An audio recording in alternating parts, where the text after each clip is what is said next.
하나님 말씀 전도서 10장 12절에서 15절 말씀입니다. 녹화 눌러주세요. 구약성경 956쪽입니다. 전도서 10장 12절에서 15절 말씀입니다. 같이 읽도록 하겠습니다. 지혜자의 입의 말은 은혜로우나 우매자의 입술은 자기를 삼키나니 그 입의 말의 시작은 우매요 끝은 광팬이라.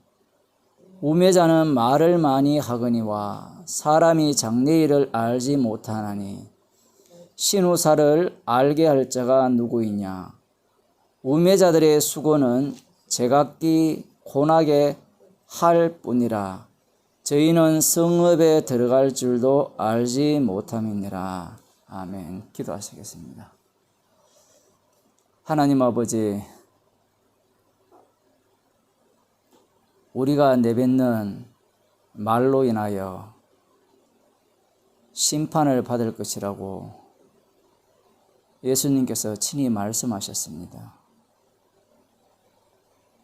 인간 속에서 나오는 모든 말들은 악마를 통해서 나오는 말이며 그 말의 마지막 끝은 전도서 말씀에서 미친 자라고 말씀하셨는데 그 말들을 모아 예수님을 십자가에 못 박아 죽였습니다. 우리가 평소에 내뱉는 이런 말들이 어디에서부터 나왔는지를 기억해 하시고 십자가의 사랑을 알아가는 우리의 일상이 되게 하여 주옵소서. 예수님 이름으로 기도드리옵나이다. 아멘. 하나님 말씀 누가복음 22장 14절에서 20절 말씀입니다.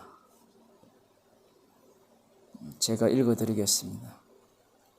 때가 이르매 예수께서 사도들과 함께 앉아서 이르시되 내가 고난을 받기 전에 너희와 함께 이 유월절 먹기를 원하였노라. 내가 너희에게 이르노니 이 유월절이 하나님의 나라에서 이루기까지 다시 먹지 아니하리라 하시고 이에 잔을 받으사 사례하시고 가라사대 이것을 갖다가 너희끼리 나누라. 내가 너희에게 이르노니 내가 이제부터 하나님의 나라가 임할 때까지 포도나무에서 난 것을 다시 마시지 아니하리라 하시고 또 떡을 가져 사례하시고 떼어 저희에게 주시며 가라사대 이것은 너희를 위하여 주는 내 몸이라.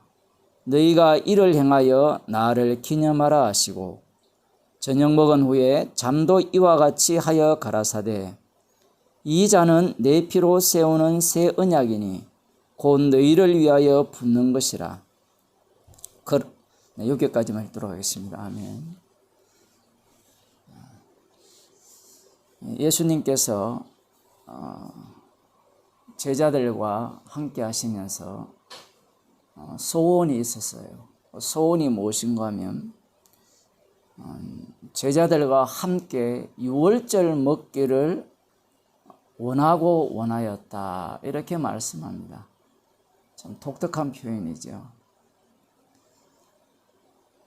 지금 누가복음은 희년에 대해서 소개하고 있죠. 예수님께서 이사야 61장을 언급하시면서 은혜의 해를 선포하러 오셨다. 이렇게 말씀하셨습니다. 유대인들은 지금 희년을 기다리고 있어요. 사실은 그 희년이 언제냐라고 하면 하나님 나라가 이루어질 때입니다. 하나님 나라가 이루어지려면 메시아가 와야 되죠. 그 메시아가 왕이 되어질 때 진정한 희년이 이루어진다. 그런 기대감을 갖고 있는 겁니다. 사실은 그 이스라엘 역사상 희년을 지킨 적이 없어요. 희년이라는 것은 절기의 그 정점이거든요. 최종 지점인데 희년을 지킨 적도 없고, 그 희년을 이렇게 지키기 위해서는 반드시 지켜야 하는 또 절기가 있습니다. 안식년입니다. 매 7년마다 안식년을 지켜야 해요. 그런데 안식년을 지켰다는 이야기도 성경에서는 찾아보기 어렵습니다. 레위기 25장을 한번 보도록 하겠습니다.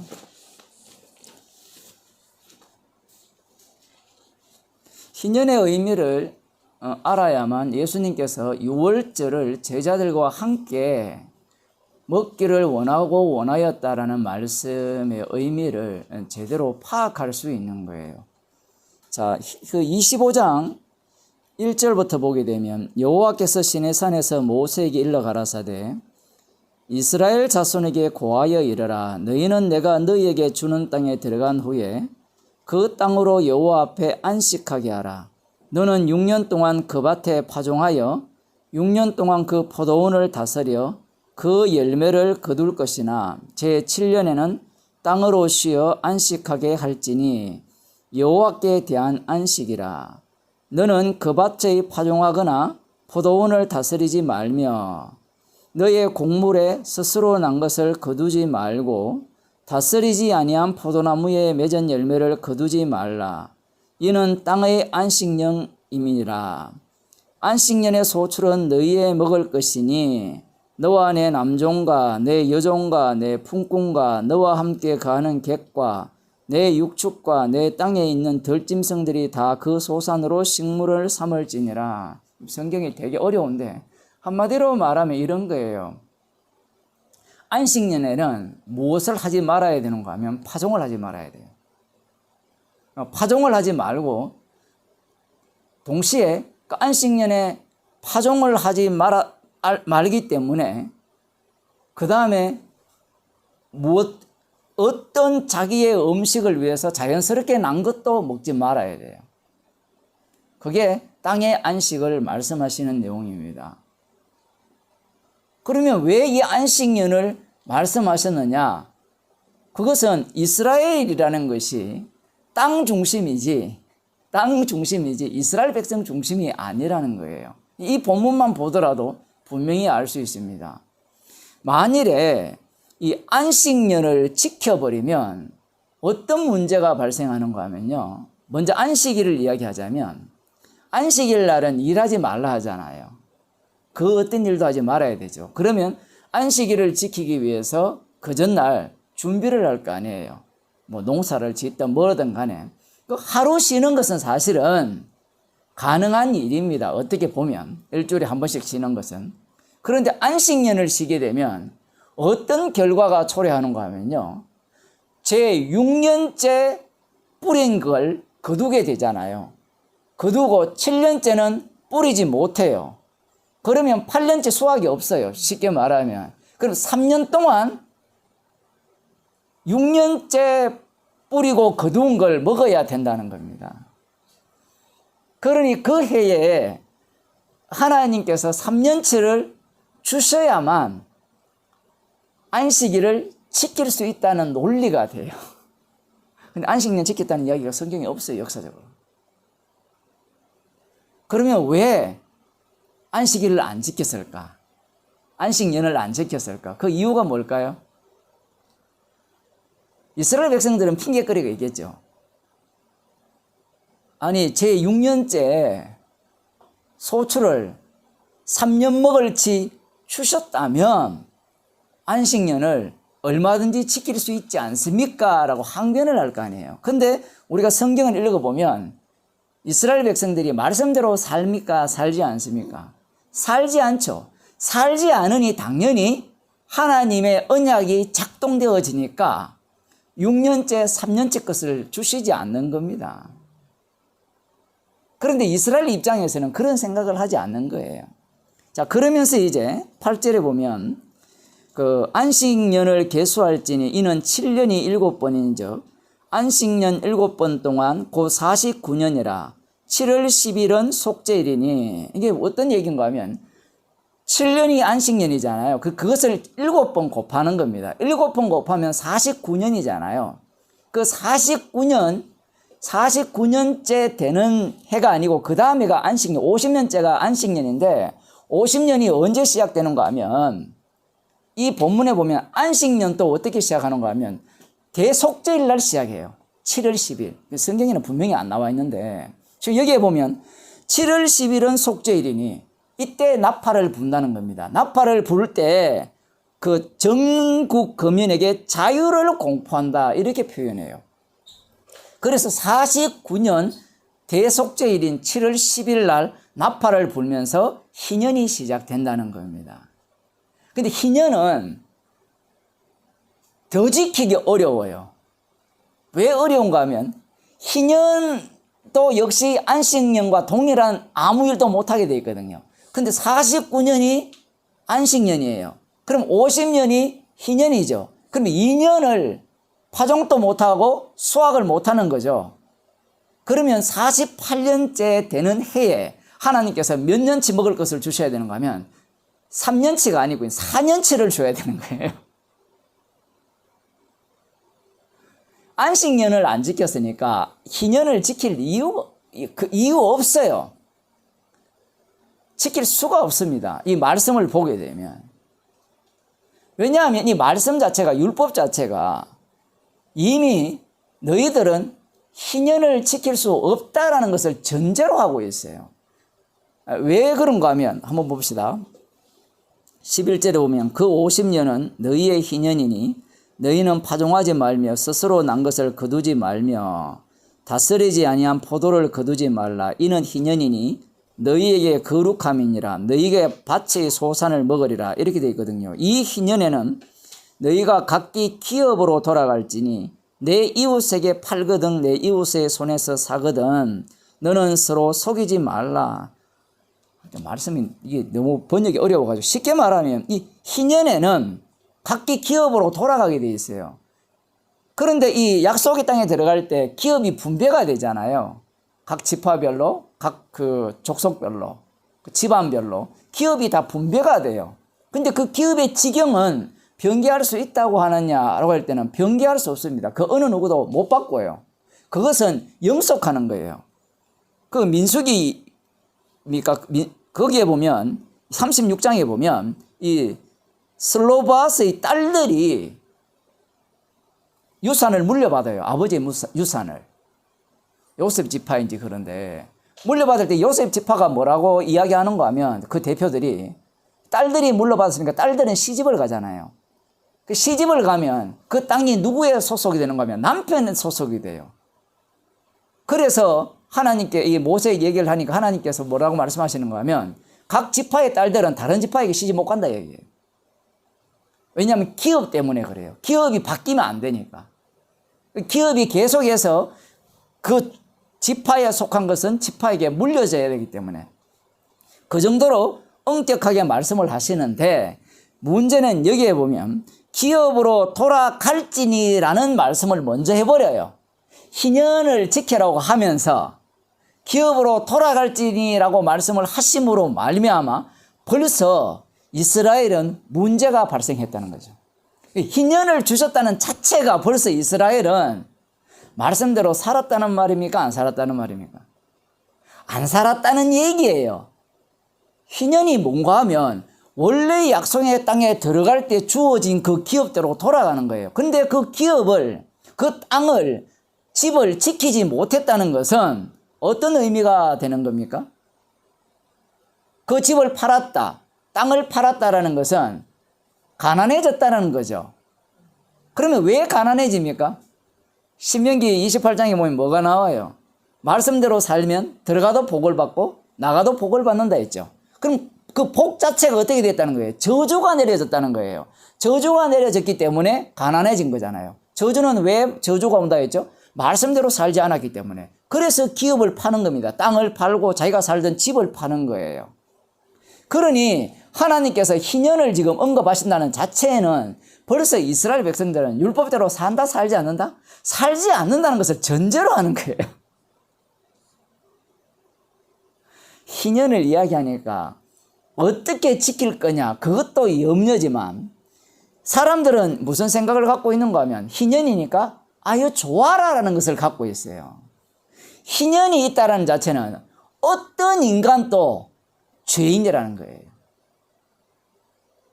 그래서 이 희년에서 벗어날 인간이 있느냐라고 할 때는 전국 거민을 향하여 자유를 공포하라라고 하거든요. 그럼 우리는 이런 생각을 하잖아요. 돈 많이 가진 자들은 자유인이잖아요. 돈 많이 가져서 돈 없는 자들을 자기의 노예로, 주님은 자기 백성을 노예로 부리지 말고 품꾼과 같이 얘기를 하거든요. 그러면 자기는 자유인인데 이 말씀하고 안 맞잖아요. 그러니 착각하는 거예요. 희년 때 나팔을 불 때 자기 기업으로 돌아간다는 것은 벌써 여기에서 어떤 말씀을 하시는가 하면 가난한 자를 돌아보라 했거든요. 그리고 뿐만 아니라 기업을 물러주라고 해요. 옆 사람이. 예를 들어 같은 지파에 옆집 이웃이 있는데 그 사람이 일을 하다가 가난해졌어요. 가난해졌을 때 말씀을 기억하는 사람은 너가 왜 가난한지 알아? 말씀대로 안 살아서 가난해. 이것만 기억하잖아요. 그런데 말씀에는 다른 측면이 있어요. 뭐가 있는가 하면 기업을 네가 대신 물려주라는 거예요. 네가 친족이니까 같은 지파니까 기업을 물려받았으니까 네가 돈을 내고 어떻게 그 사람 기업을 대신 사서 그 사람에게 주라 얘기해요. 표현을 하자면. 그런데 누가 그러겠어요? 말씀의 양면이잖아요. 그러면 사람들은 자기 중심이잖아요. 기업 물을까요? 안 물을까요? 안 물러요. 그 룻기에 보면 나오잖아요. 보아스는 기업을 물으는데 자기가 1순위가 아니에요. 다른 기업의 문이 1순위, 기업을 물을 자 1순위가 나오거든요. 1순위가 안 모르겠다는 겁니다. 왜 안 모르는가 하면 우리 같으면 모르겠다라고 하잖아요. 물으면 자기 손해예요. 재산의 손실이 이게 막중합니다. 그게 돈 액수가 안 나오지만 뭐 1억이 될 수도 있고 100억이 될 수도 있는 거예요. 그걸 누가 물으려고 하겠느냐 이거예요. 차라리 그럴 바에는 내가 신발을 이렇게 신발로 이렇게 사람들로부터 조롱당한 자, 이렇게 난 취급받겠다. 이렇게 해버려요. 또 그런 식으로 또 주님이 해결을 하는 방식을 이야기를 하는데, 말씀이란 자체가 이 희년을 기준으로 이스라엘 백성들에게 적용되어질 때, 이스라엘 백성들은 희년이 주어졌다라는 자체가 이미 우리는 저주받아 마땅해 이렇게 들어가야 되는데 그렇게 들어가지 않는다라는 사실입니다. 그러면서 이제 이렇게 말씀합니다. 24절에 보면 14절에 내 이웃에게 팔든지 내 이웃의 손에서 사든지 너희는 서로 속이지 말라라고 말씀하시거든요. 속이지 말라는 것은 주님은 너희는 속이는 놈들이다 라는 것을 말씀하시는 거예요. 속이지 않는다면 속이지 말라는 이야기를 할 필요가 없어요. 금지 자체가 필요가 없는 거예요. 속이지 말라라고 한 말씀을 후에 했잖아요. 희년을 먼저 말씀하시고. 속이지 않는다면 희년이 필요합니까? 필요하지 않습니까? 필요 없죠. 그러면 속였기 때문에 희년이 필요하게 되는 거잖아요. 그렇다면 너희들은 다 또 죄인이 되는 거예요. 그리고 여기에서 독특한 것은 이런 겁니다. 기업을 물을 때 연수를 계산하는데 몇 년 동안 그 값을, 땅값을 계산하는가 하면 희년을 기준으로 땅값을 계산해요. 예를 들어 희년이 지났잖아요. 희년이 지난 지 참고로 이런 일 없습니다. 성경에. 지났는데 예를 들어 룻기에만 유일하게 나오지만 그 희년이 지나서 희년 동안 기다리는, 달리 말하면 지금 이스라엘 백성들이 약속 땅에 들어가서 안식년을 지킬 거 아니에요. 첫 해가 되니까. 그러면 그걸로 계산해서 아직 몇 년이 남았다 라고 하면 몇 년 남은 값어치, 그 값어치를 어떻게 측정하는가 하면 땅마다 동일하게 소산을 내는 게 아니잖아요. 약속의 땅이라고 동일한 땅이 아니에요.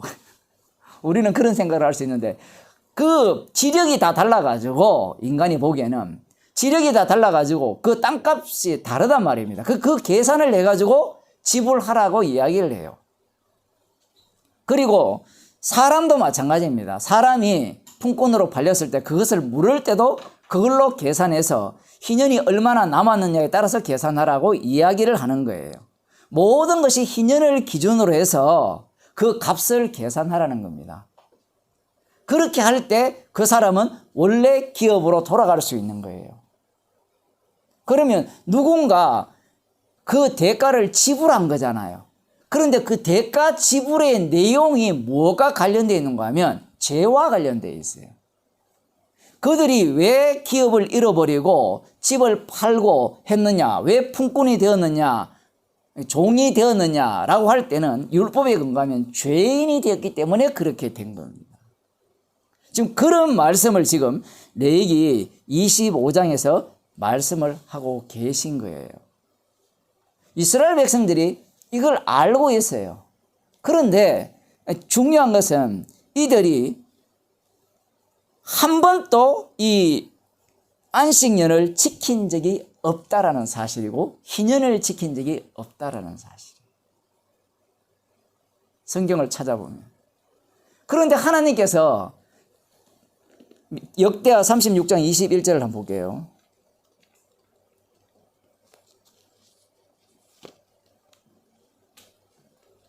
역대하 36장 21절입니다.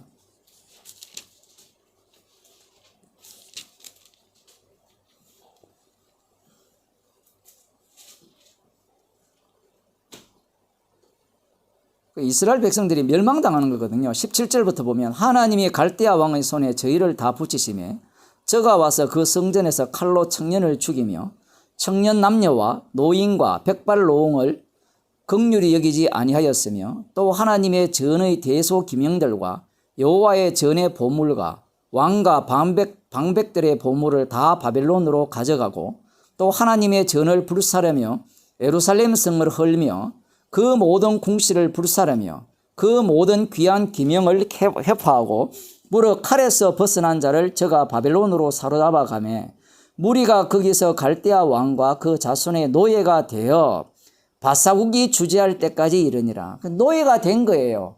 왜? 율법대로 살지 않아서.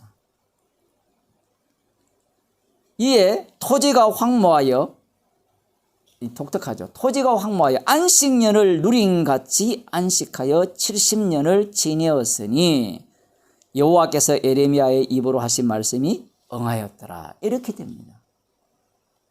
안식년을 누린같이 황목해야 되는 거예요. 그게 안식하는 땅입니다. 그럼 왜 이렇게 되었느냐? 이스라엘 백성들이 죄를 범해서 그들이 하나님의 진노를 당해서 바벨론 포로로 잡혀가게 되어서 땅이 강제로 안식하게 되는 거예요. 달리 말하면 그 하나님 말씀에 땅이 이스라엘 백성들을 토해낸 겁니다. 자, 그러면 우리는 그 다음 나오는 이야기가 희년이 나와야 되는데 70년이 나와버려요, 갑자기. 이게 이제 다니엘서의 예언의 이야기죠. 그러니까 한마디로 말하면 십자가로 완성한다 이 얘기예요. 70일의 의미를 표현을 하자면 지금 그 내용을 여기에서 말씀하고 계신 겁니다. 그래서 이스라엘 백성들은 오히려 무엇을 기다리냐 할 때는 희년을 기다리기보다는 이 70년, 71회 이후에 오시는 그분을 기다리고 있다라고 보시면 되는 거예요. 그 속에 무엇이 담겨 있는가 하면 희년 사상이 담겨 있다고 보시면 돼요. 그래서 이 레위기 25장에서 말씀하신 안식년이나 희년을 지켜라고 이렇게 말씀하셨다라는 자체가 이스라엘 백성에게는 오히려 너희들은 안식년도 안 지키고 지킬 사람 없어요. 1년 놀아버리면 뭐 먹고 살아요?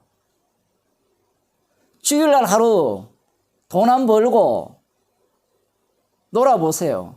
돈 얼마나 아까워요. 하루 일당 10만 원이면 52조 하면 얼마예요? 520만 원이잖아요. 적은 돈이 아니잖아요. 그런 머리가 팍팍 돌아간 거예요. 그걸 알고 있었어요, 주님이. 그래서 안식년, 희년을 개입시킨 겁니다. 그럼 개입시키니까 그들의 죄가 고스란히 들통난 거예요. 들통났는데 문제가 무엇인가 하면 예수님 당시에 이들이 무엇을 기다리느냐 할 때는 예수님이 시편 이사야 61장을 읽으면서 은혜의 해를 선포하러 왔다. 그걸 이스라엘 백성들이 고대하고 있잖아요. 이스라엘의 위로를 기다리고 있었잖아요. 그 위로를 어떤 식으로 이해를 하느냐라고 할 때는 딱 육적으로 이해해요. 그 방식이 뭔가 하면 이 말씀을 읽었으면 70년, 70일의 이후에 이스라엘이 회복된다라고 하니까 그걸 기다리면서 지금 자신들이 여기에 보면 땅이 지금 황무해져서 안식년처럼 지냈다 표현을 하잖아요. 그러면 아직까지도 로마 제국의 지배하에 있잖아요. 그러면 이스라엘 땅은 계속해서 어떤 상황인가 하면 안식년을 지금 지내고 있는 상황이에요. 안식년을 지내고 있는 상황인데 이게 언제 해결되냐 했을 때는 70년 만에 돌아와서 해결된다 했는데 돌아와서도 여전히 해결이 안 되었거든요. 그게 70년이 71호로 바뀌면서 그러면서 이스라엘 백성들이 메시아를 기다리면서 하나님 나라의 도래를 기다리는 거예요. 그 도래가 되어지면 비로소 땅의 안식년은 끝나고 자, 안식년 끝나면 그 다음은 뭐예요? 이게 재밌어요. 안식년에는 일을 못 하잖아요. 그 다음 안식년에는 자기 일을 못 하니까 안식년이 끝나면 그 다음 해는 누구를 위한 해죠? 자기를 위한 해잖아요.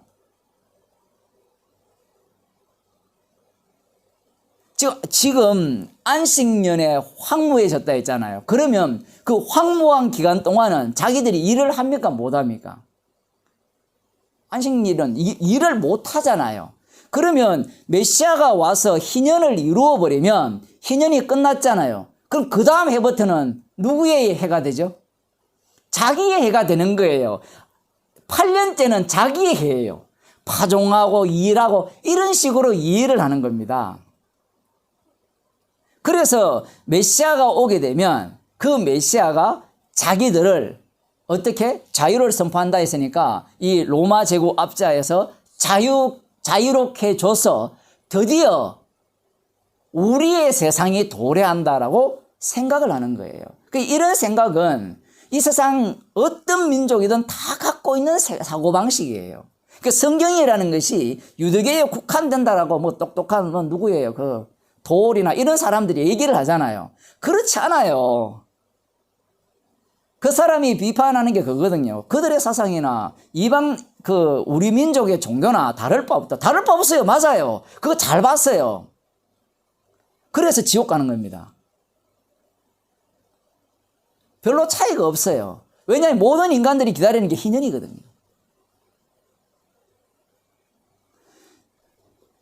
이것과 그러면 오늘 본문과 무슨 상관이 있느냐라고 하시면 우리가 이미 이 말씀을 읽을 때 뭘 알고 있는가 하면 예수님의 십자가 피로 구원받았다는 걸 알고 있는 거예요. 이 구원론을 어떤 식으로 이해를 하는가 그 문제입니다. 제자들이 지금 예수님을 따라다녔잖아요. 그런데 오늘 예수님이 의미심장한 말씀을 하십니다. 이렇게 말씀하시죠. 내가 고난을 받기 전에 너희와 함께 이 유월절 먹기를 원하였노라. 이렇게 말씀하셨어요. 물론 제자들은 무슨 말인지 못 알아들어요. 자, 그러면 이 말씀을 읽는 당사자들이 있을 거 아니에요. 오늘날 우리 같은 사람들.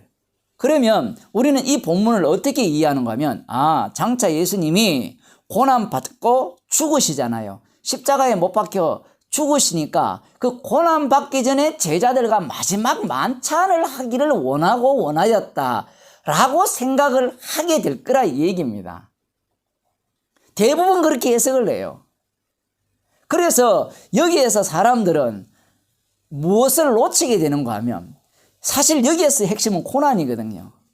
고난인데 고난은 속 빼버리고 마지막 유월절 이 만찬을 먹은 것을 매우 중요시하면서 그걸 기념하는 걸 중요시해요. 제가 지난주에 말씀드렸죠. 유월절 날짜가 이미 바뀌어버렸죠. 그리고 유월절 날 의식 자체도 바뀌었어요. 어떻게 바뀌었는가 하면 지금 순서 자체가 유월절을 먹을 때는 대체로 4단계가 있는데 첫 번째 포도주 잔 어떻게 하고 두 번째는 떡을 나누고, 무교병 떡을 나누고, 세 번째는 양고기를 먹고, 네 번째는 다시 포도주로 이렇게 뭐 나눈다. 이런 얘기가 있거든요. 그 순서가 없어요. 뭐가 빠졌어요? 양고기 먹는 게 없어요. 유월절 양을 먹어야 되는데 그게 없어요. 그걸 주님이 빼버렸죠. 그러니까 유월절을 새롭게 주님이 정하시고 유월절의 의미를 이렇게 알려주시는 그 내용을 지금 말씀하고 계시는데 지금 제자들이 이 얘기를 들으면 무슨 말인지 몰라요.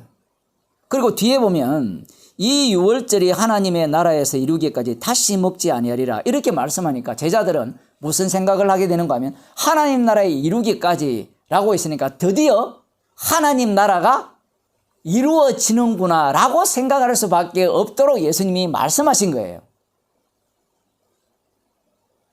자, 이렇게 이야기하니까 또 오늘날 사람들은, 목사들은 이걸 하나님 나라에 이루기까지 어떻게 먹지 아니하려니까 예수님이 마지막 드시고 가셨고 나중에 다시 예수님이 우리를 초대해서 다시 오실 때 다시 만찬한다. 즉 그걸 사람들이 생각을 많이 해요. 그 다음 또 나오는 내용이 이런 겁니다. 이에 잔을 받아서 살해하시고 가라사대 이것을 갖다가 너희끼리 나누라. 너희끼리 나누라 했으니까 이 나눔의 이야기를 쭉 하는 겁니다. 표현을 하자면 내가 너희에게 이르노니 내가 이제부터 하나님의 나라가 임할 때까지 포도나무에서 난 것을 다시 마시지 아니하리라 하시고 계속해서 하나님 나라가 임할 때까지 하나님 나라의 이루기까지 이런 표현을 계속을 하니까 제자들은 드디어 하나님 나라가 만들어지는구나, 도래하는구나, 이제 우리에게는 진정한 자유가 오는구나 라고 생각을 하는 거예요.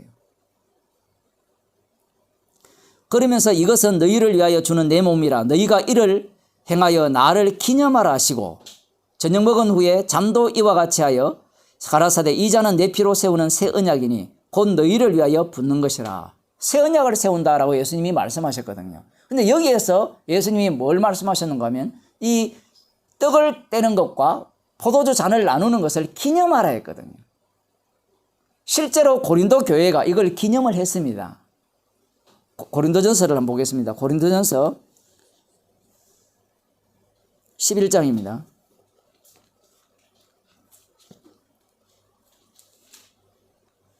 11장 20절을 보면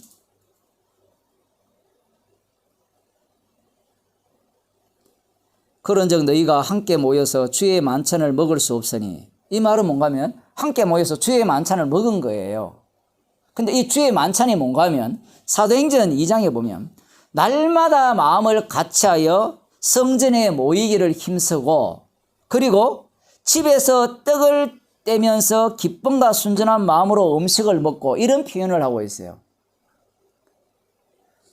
날마다 모인 장소는 성전이고 킹제임스 버전이나 이런 쪽은 어떻게 설명하고 있는가 하면 집에서 떡을 뗐다라는 표현이 날마다 성전에서 모이고 나고 난 뒤에 집집마다 돌아다니면서 떡을 뗐다 이렇게 표현을 해요. 물론 그렇게 하도 할 수 있어요. 초창기에는. 그런데 성도 중에 가난한 자도 있고 작은 집도 있을 거 아니에요. 표현을 하자면. 나중에 보면 어느 집에 이렇게 모이는 그렇게 이렇게 바뀌는 과정이 있어요.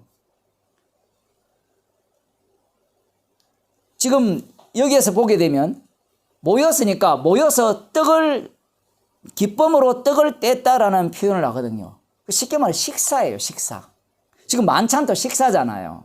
우리처럼 6월 성찬식 할 때 식사가 아니라 그 예배 끝나고 뭐 포도주와 그 카스테라 빵이랑 예식을 하는 그런 거 아니에요. 그 왜 그렇게 만들었냐? 믿음이 없어서 그래 만든 겁니다. 그럼 필요 없느냐? 다 필요해요. 죄를 다 드러내는 방식이니까.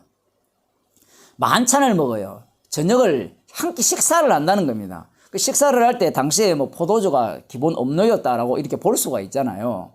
우리 밥 먹을 때 국을 먹잖아요. 국을 먹듯이 그런 건데 뭐 오늘날 말하면 커피와 달달한 빵이 이렇게 조화가 잘 되듯이 표현을 하자면 그런 거예요. 자, 그래서 뒤에 보면 이렇게 나옵니다. 21절 이는 먹을 때에 각각 자기의 만찬을 먼저 갖다 먹음으로 어떤 이는 시장하고 어떤 이는 취함이라. 너희가 먹고 마실 집이 없느냐? 너희가 하나님의 교회를 업신여기고 빈궁한 자들을 부끄럽게 하느냐. 내가 너희에게 무슨 말을 하랴 너희를 칭찬하랴 이것으로 칭찬하지 않노라. 내가 너희에게 전한 것은 주께 받은 것이니 곧 주 예수께서 잡히시던 밤에 떡을 가지사 축사하시고 떼어 가라사대 이것은 너희를 위하는 내 몸이니 이것을 행하여 나를 기념하라 하시고 식후에 또한 이와 같이 잔을 가지시고 가라사대 이 잔을 내 피로 세운 새 언약이니 이것을 행하여 마실 때마다 나를 기념하라 하셨으니. 요 이야기를 고린도 교회에게 전했어요. 전하니까 그들이 어떻게 이 말씀을 받아들이는가 하면 그래 우리는 십자가의 피로 구원받았어요. 구원받았으니까 기념하라고 하셨으니까 기념하자는 겁니다. 그 방식이 뭔가 하면 모일 때마다 만찬을 하는 거예요. 그런데 문제가 발생하죠. 어떤 사람들은 여기에 보면 어떤 사람들은 각각 이 보면 자기의 만찬을 먼저 갖다 먹어버려요. 그러니까 좀 일찍 온 사람들이 있겠죠. 뭐 일하다가 보면 늦게 오는 사람도 있을 거고. 일찍 온 사람들이 뭐 요리가 준비되었으면 갖다 먹어버리고 포도주도 막 가득 먹어버리는 거예요. 가득 마셔버리는 겁니다. 왜 그렇게 했을까요?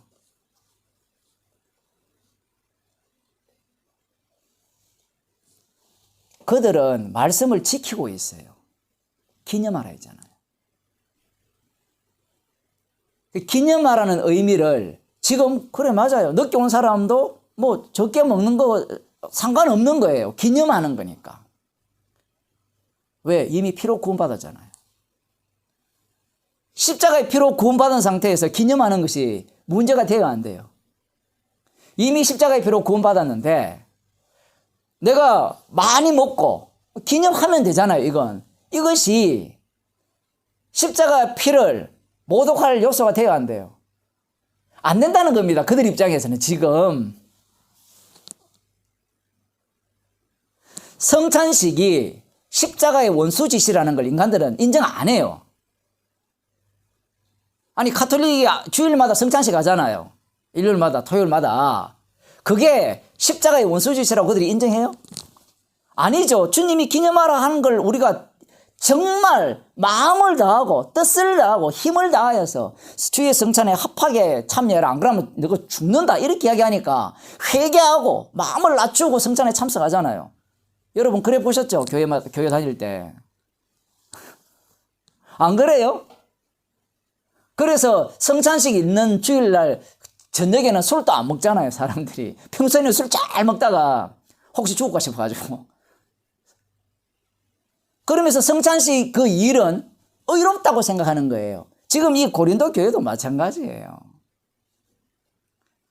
바울이 지금까지 한 이야기를 이렇게 들어보면 그래 기념하라 하셨으니까 이미 너희들은 피로 구원받았으니까 구원받은 상태에서 기념식을 하는 거예요. 그 기념식이라는 게 특별한 게 아니고 같이 밥 먹는 거예요. 우리도 모임하면 점심 같이 먹잖아요. 그거예요. 그 점심 먹을 때 반찬 맛있니 맛없니 이런 소리 하는 사람의 얘가 누군가 하면 바로 여기에서 자기 먹는 거 많이 가져가는 사람이에요. 표현을 하자면.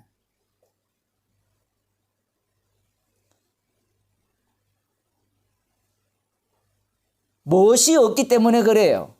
십자가 피라고 이야기해놓고 감사가 없는 거예요. 감사가 없다는 말은 주님의 고난에 동참할 마음이 없다라는 얘기예요. 지금 제자들이 예수님의 말씀을 들으면서 마지막 유월절을 드실 때 지금 베드로가 여기에 참여를 했잖아요. 사도 바울도 영으로 참여된 게 되는데 여기에 예수님이 말씀하실 때 예수님이 혼자 죽고 그 죽음으로 나 구원시켜 주겠지. 그 내용은 모르니까 예수님이 나를 어떻게 이 새 언약을 세우시는 분이니까 이제 하나님 나라를 완성해서 그 나라에 들어가서 나를 행복하게 해주시겠지. 그런 기대를 갖고 있는 거예요. 지금 이 고린도 교인들의 문제가 그런 겁니다. 예수님의 십자가의 피로 구원해 주셔서 기념하라 했으니까 기념하는 건 당연하죠. 사람들이 또 머리가 좋아가지고 기념하라는 것은 기념할 뿐인데 그거 왜 성찬식 왜 합니까? 왜 필요합니까? 그거 없애버립시다. 이런 사람들이 있어요. 그걸 없앤다고 의롭게 되는 거 아니에요. 주님이 이런 장치를 주심으로 말미암아. 요즘 그런 교회가 있어요. 아예 점심하는 게 귀찮으니까, 힘드니까 점심 먹지 맙시다. 그래서 12시 전에 예배 끝냅시다.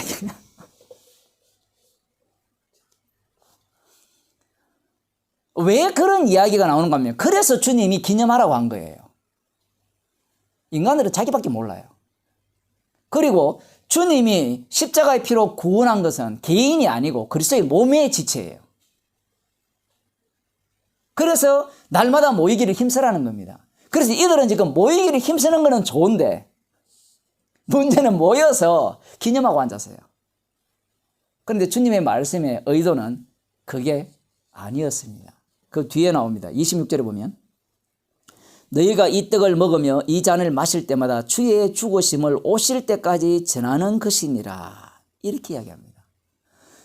지금 같이 성도들과 함께 떡을 먹고 교제를 하잖아요. 그 떡을 먹고 교제를 할 때 그냥 했을까요? 그 전에 말씀을 들었을 거 아니에요. 그 말씀의 내용이 뭐예요? 주의 죽으심에 대한 이야기였죠. 그러면 주의 죽으심에 대한 이야기를 같이 밥을 먹으면서 실제 행동으로 전하는 내용이 만찬이에요. 그러면 그때 여기 보면 주의 죽으심을 오실 때까지 전하는 거잖아요. 그러면 같이 밥 먹을 때도 주의 죽으심이 나와야 돼요. 예수님이 고난받기 전에 너희들과 함께 유월절 먹기를 원하고 원하였다라고 하신 말씀은 너희들은 지금 나를 따라다닌 것이 구원받고 천국 가기를 소망하지. 아니야. 내 소원은 너희들도 내 고난 속에 함께 동참시키는 게 소원이라는 거예요. 왜냐하면 예수님이 십자가 달려 죽으시고 주가 되셔서 성령을 보내주셔서 주님과 성도는 하나가 되죠. 하나가 된 상태에서는 그 성도는 어떤 인생을 살게 되느냐 하면 고난받기 전에 유월절 먹기를 원하고 원하였다는 이 말씀이 바뀌어버리죠. 고난받기 전에 그거는 주님 홀로 고난받은 고난이었지만 유월절을 함께 먹기를 원하였다는 이 소원은 주님의 기도로 자기 백성 속에 이루어지죠. 이루어지기 때문에 성도가 고난 속으로 들어가는 겁니다. 구원을 얻을 뿐만 아니라 고난도 받게 하기 위해서 너희를 구원했다라고 말씀하시잖아요. 내 구원 중심이라는 거예요. 모든 인간들은. 지금 이 고린도 교회도 마찬가지예요. 기념하라고 해서는 기념하는 거예요. 교회에서 성찬식 하잖아요. 그죠? 우리도 성찬식 하잖아요. 예배 끝나고 밥 먹잖아요. 계속. 그럴 때 고난이 나오느냐 이 얘기예요. 자기 부정이 나오느냐 이 얘기입니다. 그러면 목사님 밥 먹을 때 내 맛있는 거 싹 먹고 나 먹기 싫은 거는 하나도 안 먹고 이렇게 하면 안 되겠네요. 지금 안 되겠네요 이야기를 하고자 하는 게 아니에요. 책망하는 거예요. 책망. 우리 인간들은 안 바뀝니다. 물론 주께서 한 주는 한 번은 그렇게 하실 수 있어요. 지금 이들의 문제가 무엇인가 하면 모든 것들을 뭘로 바꿔버렸어요? 주님의 말씀을. 자기들이 말씀을 지키는 쪽으로 바뀌어버린 겁니다. 여기에 대해서 사도 바울을 통해서 주님이 성령의 책망을 하는 겁니다. 고린도 교회에. 책망을 할 때 이들이 네가 뭔데 우리한테 잔소리해. 우리는 지금 복음도 알고 그래서 주님의 기념하라고 해서 기념을 하고 있다 라는 자들이 발생한다면 그들은 지옥 갈 자들입니다. 아주 오래전에 제 친구 목사가 그전에는 뭐 저랑 함께 복음을 이렇게 교제하던 친구였는데 그 친구가 저한테 묻는 거예요. 성경을 볼 때 그 친구는 이걸 눈치챘어요. 여기에 보면 많은 교회가 고린도나 서신서들을 교회다운 교회로 바꾸기 위해서 말씀하신다라고 생각을 하거든요. 근데 저는 그렇게 생각하지 않아요. 말씀 자체가 쪼개버리죠. 교회라는 것은 십자가이신 예수 그리스도의 주되심을 증거하는 것이 교회예요. 그래서 불러 모아놓고 쪼개버리죠. 독특한 것은 그런 겁니다. 교회 안에 긍휼을 그러니까 진노의 그릇이 갈라진다는 거예요. 구약 이스라엘 백성도 마찬가지였죠. 그래서 바울의 책망을 받아들이는 자가 있다면 그것은 그들은 성도가 되지만 책망을 받아들이지 않고 네가 뭔데? 라고 나오는 자들이 있다면 그들은 육으로 난 자예요. 처음부터. 사도 바울식으로 표현하면 성령으로 시작하였다가 육으로 마치는 자입니다.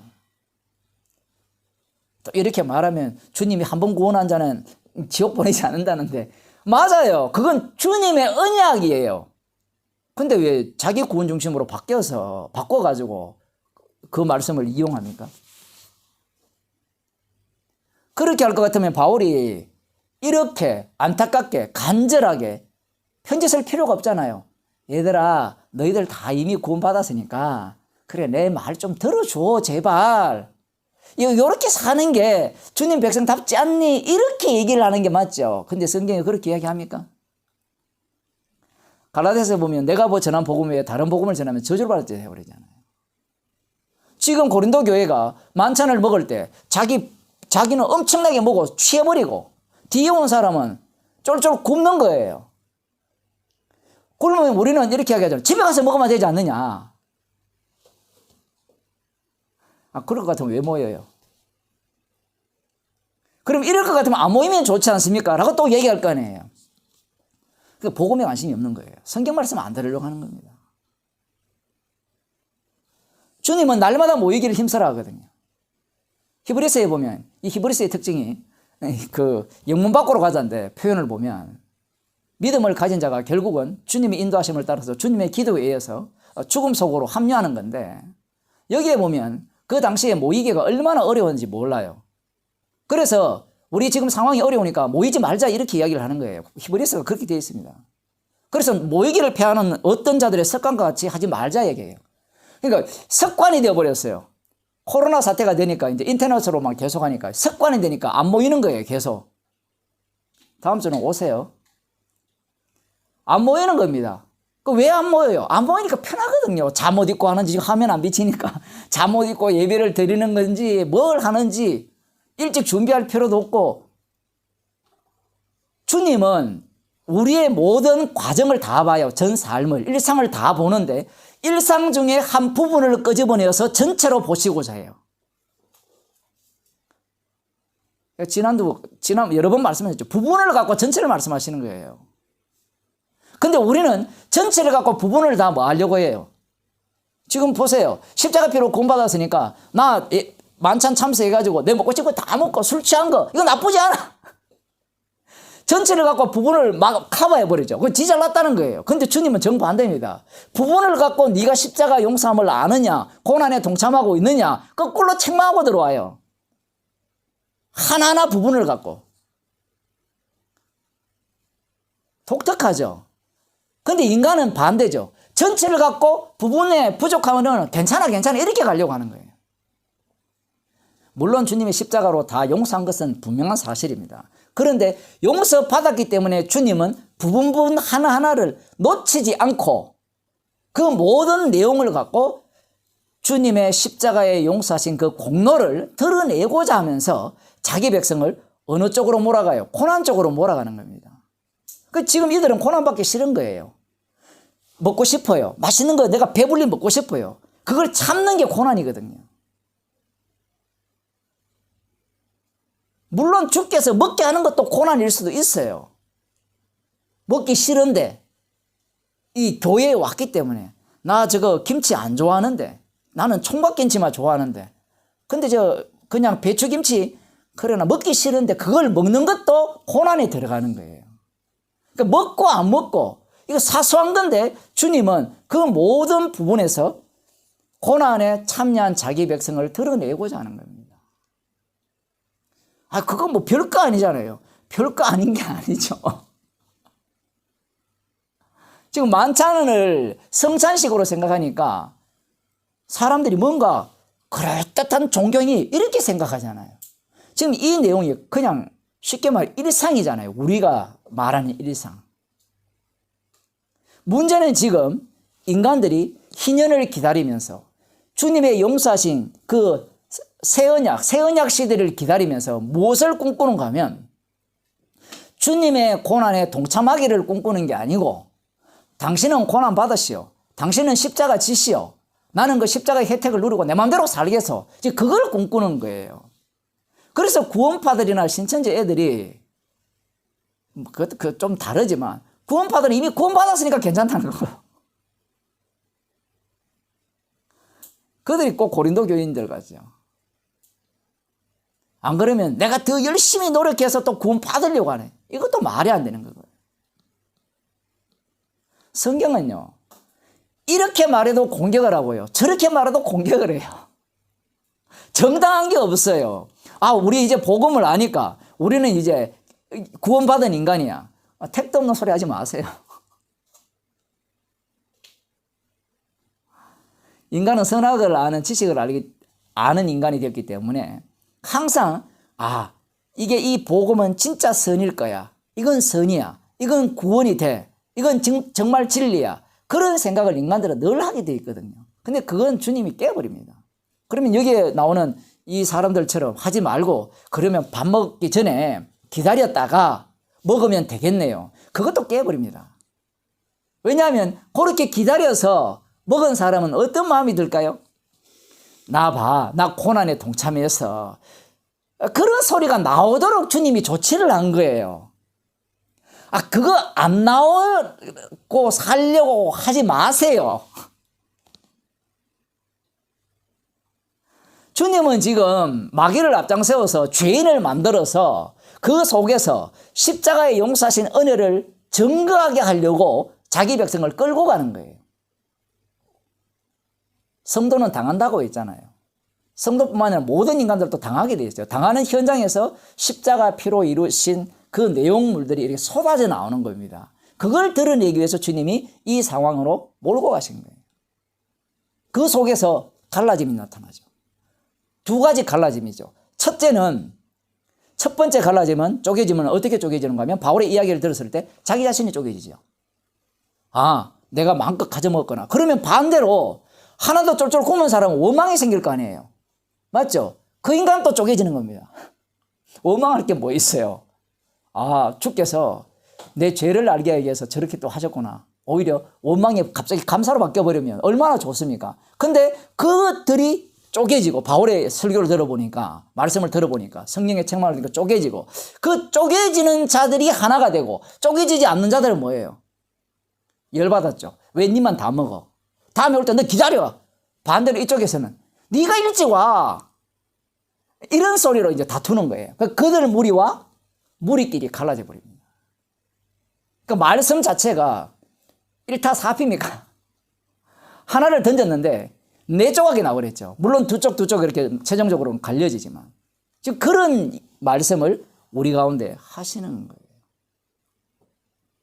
새 언약이라는 것은 우리 속에 말씀을 두신다는 거거든요. 이걸 달리 표현하면 동행입니다. 며칠 전에 에녹 설교를 했죠. 창세기 하면서.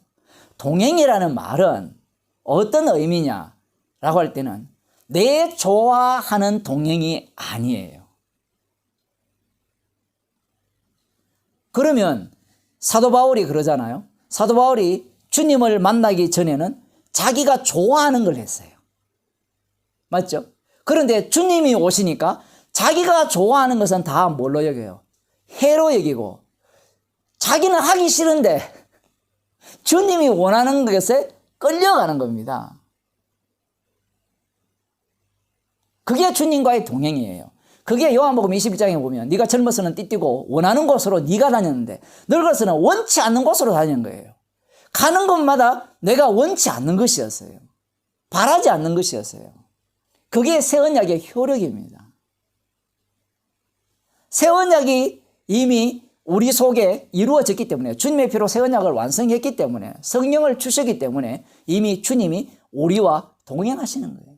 동행하기 때문에 오늘 또 말씀을 통하여 우리들을 책망하고 계신 거예요. 챙겨 먹으려고 하는 우리들 습성들을 그걸 그대로 고발하는 겁니다. 기도하겠습니다. 하나님 아버지, 주님이 친히 살아계시기 때문에 우리 인간들에게